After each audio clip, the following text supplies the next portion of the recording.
pagkakataon nito, overtake tayo. Ayan, kita ko sa side mirror ko may motor pero malayo pa naman siya, no? So, think lock, signal lock. Nag-iisip, nakapag-desisyon na ako na mag-overtake. Then look sa side mirror, rear view mirror, yan, sa ating reverse camera. Then, signal your intentions. Then, look again before you proceed on overtaking, mga ka-fixit.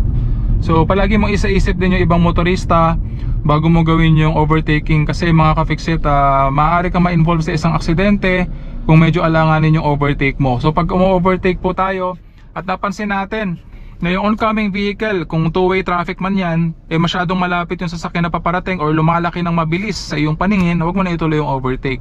So kailangan merong safe distance or mas maganda clear yung kabilang side ng kalsada bago ma-perform yung overtaking. Pero sa pagkakataon na ito kagaya nito, hindi po ito two-way traffic, one-way po ito. At ang kailangan lamang po nating i-monitor ay yung ibang mga sasakyan na kasabay natin. At lalong-lalo na yung mga sasakyan na nasa likuran. Kagaya ng motor kanina, kung mapapansin mo, mayroong motor kanina na nasa likuran na medyo malapit na yung distansya, pero dahil nakita ko na nagbagal siya or yung kanyang takbo ay nag-slow down. So alam ko na meron akong enough distance mula sa kanya at enough speed para maka-overtake safely na hindi siya bumabangga sa atin. So may malaking distansya naman po yun, mga ka-fixit. So gagamitin natin ang side mirror. Ito, kita ko rin siya sa aking reverse camera at sa ating rear view mirror, no? Sa mga ganitong klase na one-way traffic, mga ka-fixit. So kapag pagdating sa mga overtaking, palagi mong tatandaan na umo-overtake lamang po tayo pag kinakailangan at hindi dahil sa gusto lang natin. So pag umo-overtake po tayo dahil sa gusto lang natin, dyan po nangyayari yung aksidente, dyan po nangyayari yung road rage. So palagi po natin isa-isip, hindi lamang po yung kaligtasan natin, kundi pati na rin po yung kaligtasan ng iba pang mga motorista at ng iba pang mga pedestrian na nakakasabay natin sa kalsada. Okay, mga ka-fixit? So sa pagkakataon na ito, hindi ako overtake. Dito lang ako sa lane na to kasi alam ko na maraming ginagawa dito sa side na ito. Nandito nga po pala tayo sa Daang Hari. Yung kagaya nito may ginagawa rito. Pero pagdating dito, ayan, think lock, signal lock. Kita ko malayo yung motor, so proceed tayo sa pag-overtake. Ayan, malayo pa naman yung ginagawang kalsada doon. So pagdating dito, mag-merge tayo sa traffic ulit. Signal ako at mayroon enough distance sa sasakyan na nasa likuran at pinagbigyan tayo, mga ka-fixit. So meron po kasi mga pagkakataon na pag mag-merge tayo sa traffic, imbis na pagbigyan tayo, ang gagawin ng isang sasakyan na nakasunod sa atin, pag mag-merge tayo sa traffic is bibilisan nila. May mga ganun pong klase ng driver. So pagka ganun, wag mo nang ituloy yung pagpasok o pag-merge mo dun sa linya niya, no? Hayaan mo lang siya makalampas, no? Better be safe than sorry, mga ka-fixit, para iwas road rage natin tsaka iwas aksidente. Okay, kung hindi ka pagbibigyan, wag mo nang ituloy, walang problema, sige lang, no? Nagantay ka ng safe opportunity, pagbigyan ka pumasok sa linya bago ka pumasok. Okay, mga ka-fixit? So dito kasi sa Daang Hari, ang dami pong ginagawang kalsada sa mga pagkakataon na ito. Okay? Ayan, so overtake ulit tayo. Think lock, signal lock. Ayan. So two-way traffic po kasi ito, no? At may ginagawa yata pa rin ditong kalsada. Ayan. So ang daming signage. Pag mga may ganyang signage, mga ka-fixit, ibig sabihin merong under construction dito sa area na ito. So be careful and drive safely and defensively lang. Ayan, and kung mapapansin mo, ang daming mga rumble strips, no? Mga pampagising. Kasi sa kalsada na ito, usually mabibilis ang takbo ng sasakyan, lalo na pag mga alanganing oras or madaling araw. Ayan. So ingat-ingat lang sa pagmamaneho. Ayan, pag nakakakita ka ng mga ganyan, dami, oh. Slow down, road narrow ahead, caution, steel plate cover, mga ganyan. So matuto rin po tayo magbasa ng mga signage, no? Para iwas aksidente.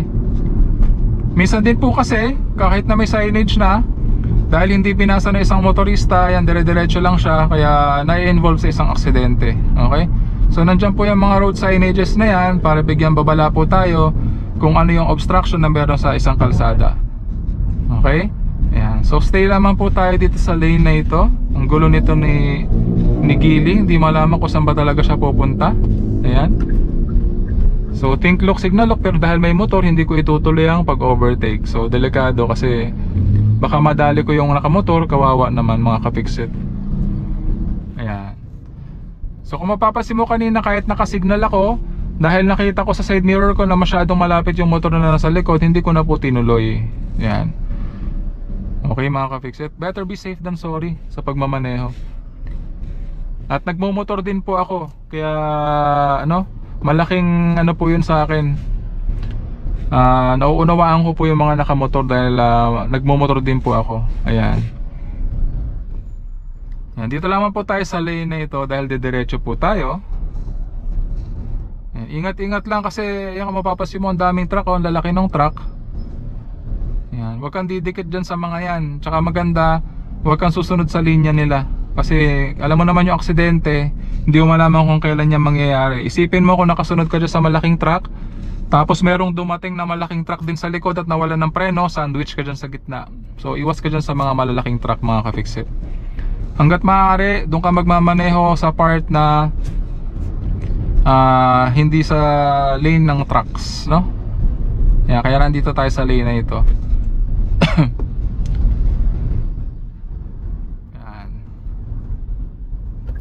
Punta ako sa gitna dahil didiretso tayo. Baka mabarahan kasi tayo dyan sa pakaliwa, no?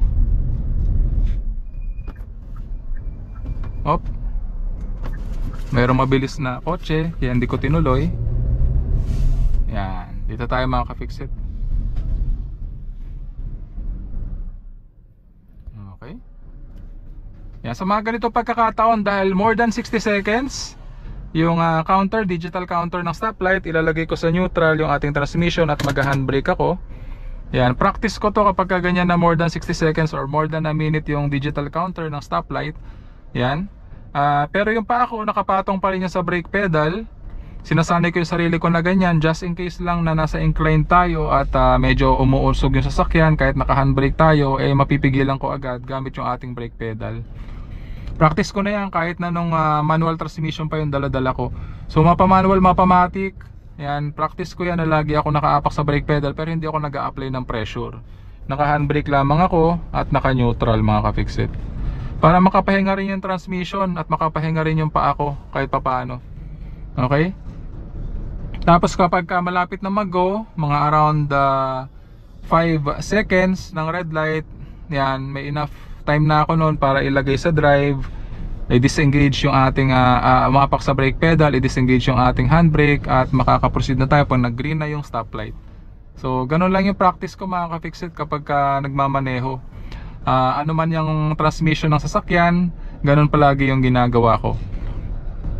Okay mga ka-fixit, so wala namang kaso yun kung ilalagay mo sa neutral yung iyong transmission, no? Malaki nga ang benepisyo nun kapag sa mga ganitong matagalang antayan pagdating sa mga stoplight, kasi po nakakapahinga po yung ating transmission at ganun din po yung ating mga paa.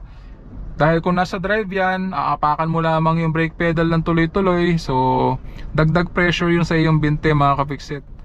Syempre kahit naka-handbrake ka pa, kailangan mo pa rin apakan yung iyong brake pedal kasi may tendency na umandar bigla yung sasakyan mo dahil naka-drive ka nga. Okay mga ka-fixit. Ayan, sa pagkakataon nito, nasa 10 na yun, 9, 8, 7, 6, 5. So lalagay ko na sa drive, nakaapang na ako sa brake pedal, disengage ko yung ating handbrake. Pag nag-green na yan, papakawalan ko na lang yung brake pedal at aandar na po tayo. O, diba? Hindi naman po ganun ka-complicated at hindi naman po kakain ng sobrang laking oras or segundo yung pag-transfer from neutral to drive, no? Kasi sabi nung iba, kaya nililive nila ng drive para maiwasan po nila yung hindi agad sila nakaka-go pagka nag-green yung light. So wala naman problema kahit nung manual transmission nga ako, ganun ginagawa ko, hindi naman po ako nade-delay. So nasa driver din po yan mga ka-fixit. Okay? So palaging tatandaan na walang sino man ang pinanganak na magaling. Kailangan natin ng sapat na panahon at pagsasanay upang maging magaling tayo sa anumang bagay. More of these driving tips dito yan sa FID TV, sharing information.